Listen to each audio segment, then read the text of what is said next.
Hello friend, sociology with Dhruv Dikshit channel में ध्रुव कुमार दीक्षित आपका स्वागत करते हैं। आज आपके पास मैं समाजशास्त्री सिद्धांत में क्रिटिकल थ्योरी पे बात करूंगा। विवेचनात्मक सिद्धांत को हम आज जानने का प्रयास करेंगे।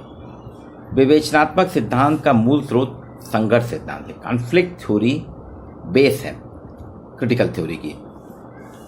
समाज में जब से समाजशास्त्रियों ने अपने अपने विचार, अपने सिद्धांत, अपने अवधारणाएं प्रस्तुत की हैं, उसमें कार्ल मार्क्स ने बहुत ज़्यादा प्रभावी किए हैं समाजशास्त्र को। उन्होंने संघर्ष सिद्धांत की रचना की थी। उनका यह संघर्ष सिद्धांत अपने कई स्वरूपों में विभिन्न समाज विज्ञानों में देखने को मिलता है। मार्क्स के संघर्ष सिद्धांत का केंद्रीय आकर्षण जो था, आदमी का उद्धार करना था, एमनिसिपेशन ऑफ मैन था। और उसी के बाद आप देखेंगे धीरे धीरे समाजशास्त्र में अन्य समाजशास्त्रियों ने भी अलग अलग अवधारणाएं मानव कल्याण के लिए मानवीय व्यवहारों के परिप्रेक्ष्य में करना शुरू की। उसी में एक क्रिटिकल थ्योरी है।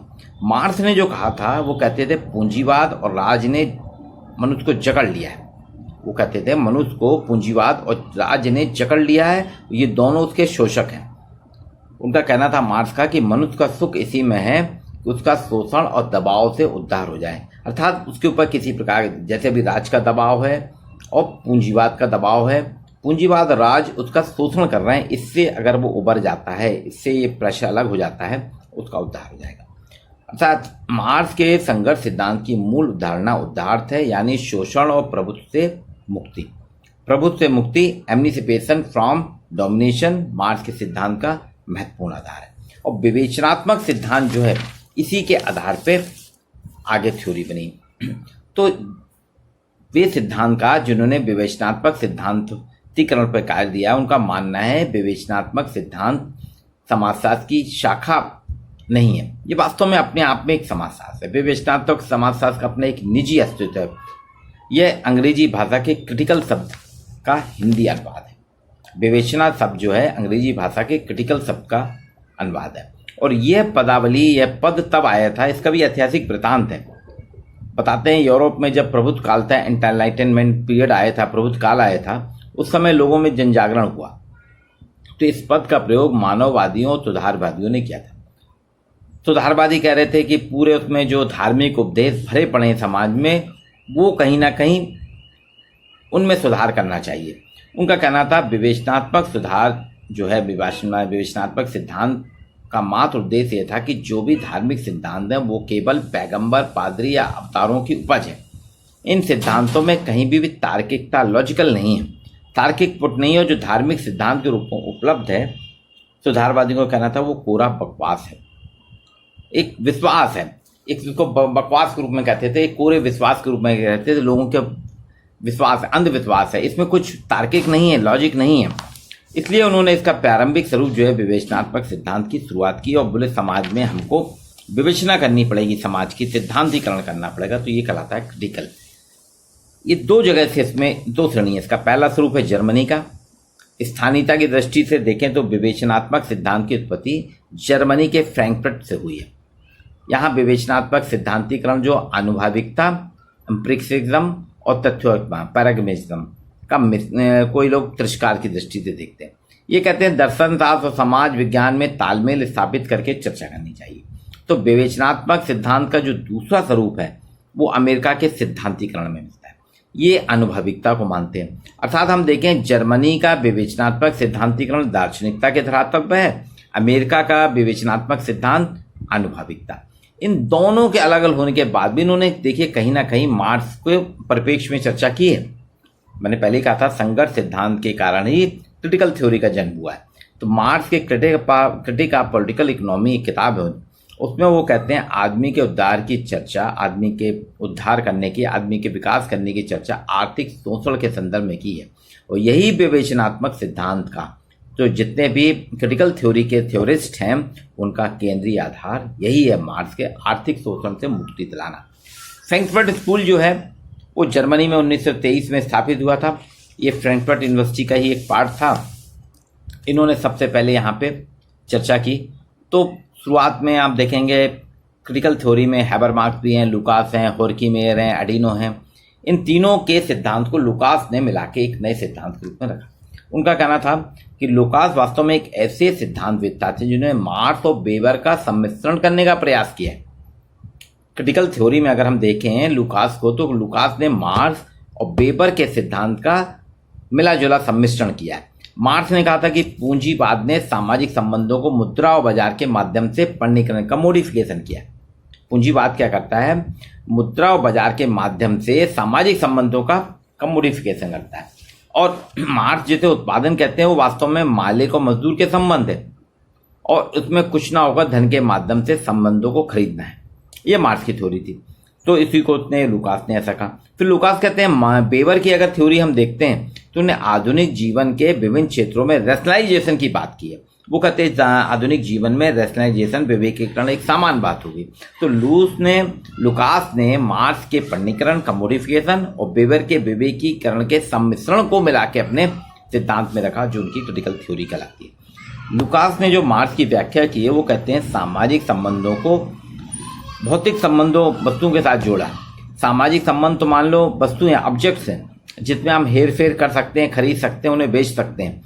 जैसे हम वस्तु को खरीदते हैं वैसे ही कामकाज को भी खरीदने करने के लिए, कामकाज कराने के लिए हम कामगारों को खरीदते हैं। इसलिए वेबर के बारे में लुकास कहता है वेबर ने जो विवेकीकरण की विचारधारा रखी है मूल्यों के विनिमय का एक हिसाब मात्र है। तो उन्होंने मार्क्स और वेबर के सिद्धांतों को मिला के क्रिटिकल थ्योरी प्रस्तुत करी, विवेचनात्मक सिद्धांत प्रस्तुत किया, जिसके लुकास ने कुछ सिद्धांत के अपने लक्षण प्रस्तुत किए। जैसे विवेचनात्मक सिद्धांत चेतना की प्रक्रिया पे एम्फेसिस करता है, जोर देता है। लुकास कहते हैं अपने सिद्धांत के लक्षण में, विवेचनात्मक सिद्धांत के जो लक्षण कैरेक्टरिस्टिक बताते हैं वो कहते हैं कि विवेचनात्मक सिद्धांत चेतना की प्रक्रिया पर जोर देता है। मनुष्यों के विचार उसी समाज की उपज हैं। वो कहते हैं मनुष्यों के हमारे विचार उसी समाज की उपज हैं जिसमें हम रहते हैं, क्योंकि हमारे विचार हमारी सामाजिकता से बंधे होते हैं।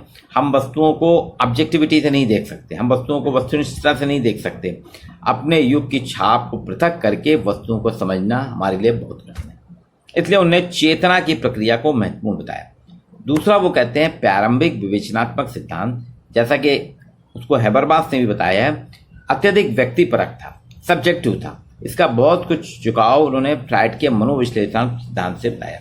बोले कहते हैं विवेचनात्मक सिद्धांत के लक्षण में उन्होंने कहा कि विवेचनात्मक सिद्धांत अधिकतर व्यक्तिपरक होता है, सब्जेक्टिव होता है। तीसरी चीज बात करते हैं लुकास, विवेचनात्मक सिद्धांत में उन्होंने मार्क्स की ऐतिहासिक प्रक्रियाओं को स्वीकार नहीं किया। बोले ये मार्क्स से हटके हीगल की ओर लौटता है। बोले मार्क्स ने तो द्वंद्वात्मक के भौतिकवाद के स्थान पे हीगल के द्वंद्ववाद को स्वीकार किया है। उसको द्वंद्वात्मक भौतिकवाद की जगह वो कहते हैं हीगल का जो द्वंद्ववाद है वो उसको लुकास ने स्वीकार किया। चौथा, विवेचनात्मक सिद्धांत उन ऐतिहासिक शक्तियों का विवरण देता है। इसमें उन्होंने उन ऐतिहासिक शक्तियों का विवरण दिया है जो मनुष्य की स्वतंत्रता पर अपना प्रभुत्व रखती हैं, डोमिनेट करती हैं, मनुष्य की फ्रीडम को, मनुष्य की स्वतंत्रता पे अपना प्रभुत्व रखती हैं। ये विवेचनात्मक सिद्धांत के लक्षण। पांचवी बात वो कहता है यह सिद्धांत उन वैचारिक दृष्टिकोणों का भी विरोध करता है। इस सिद्धांत में उसमें जो लक्षण है वो उन वैचारिक दृष्टिकोण का उन्हें विरोध करते का जो मनुष्य पर प्रभुत्व रखने का, बनाए रखने का तर्क देते हैं। बोले ऐसे कोई दृष्टिकोण नहीं है जिससे कि मनुष्य पर प्रभुत्व बनाए रखने का तर्क जो दिया जा रहा है वो गलत है। फिर वो कहता है विवेचनात्मक सिद्धांत की विधि इंटरडिसिप्लिनरी है, आंतरिक सहभागी है, इंटरडिसिप्लिनरी है।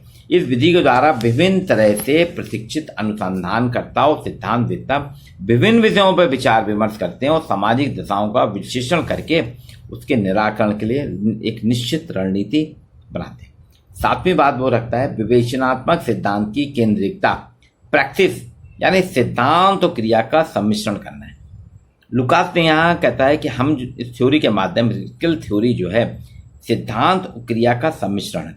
जब कोई भी क्रिया आप करेंगे, किसी भी समाज व्यवस्था के बारे में अगर आप कोई क्रिया करते हैं उससे ही सिद्धांत बनता है, तो बोले क्रिया और सिद्धांत का सम्मिश्रण।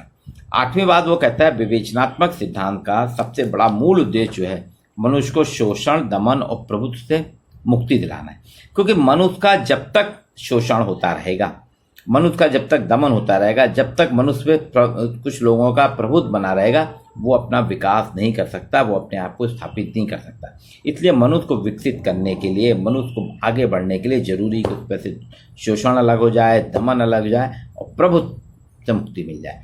तो ये सिद्धांत वास्तव में समाज के उपेक्षित वर्गों की अनुभाविक दशा का खाका प्रस्तुत करता है।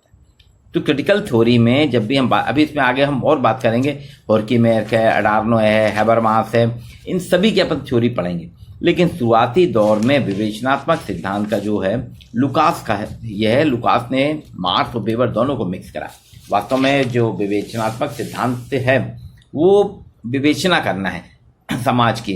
तो इसमें दो चीज़ें, एक तो फ्रैंकफर्ट स्कूल जो है वो फिलोसफिकल एस्पेक्ट को रखता है और अमेरिकन स्कूल जो है वो आनुभविकता को रखता है, एम्पिरिज्म को रखता है। आनुभविकता और दार्शनिकता दोनों को बारे में विवेचनात्मक सिद्धांत की चर्चा की गई।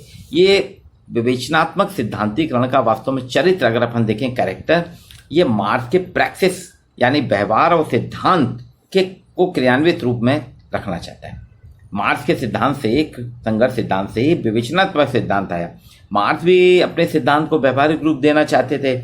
उन्होंने इसलिए मजदूरों को, दुनिया के मजदूरों एक को नारा दिया था कि सभी मजदूरों को संगठित करना चाहते थे और उनको मजदूरों को इकट्ठा करके क्रांति की बात करते थे। तो यह सब होते हुए सिद्धांत और व्यवहार का वो समागम तो नहीं कर पाए।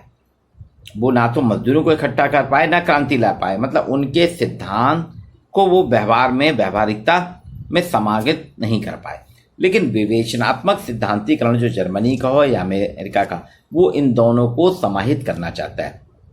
और इसलिए आप देखिए इसमें जो है, आपने देखा होगा क्रिटिकल थ्योरी में आजकल क्या होता है, क्रिटिकल थ्योरी कहती है व्यक्तियों को कि आप सामाजिक व्यवस्था में क्रियाएं करें, जो भी हो रही क्रिया करके उसके माध्यम से एक सिद्धांत बनाएंगे।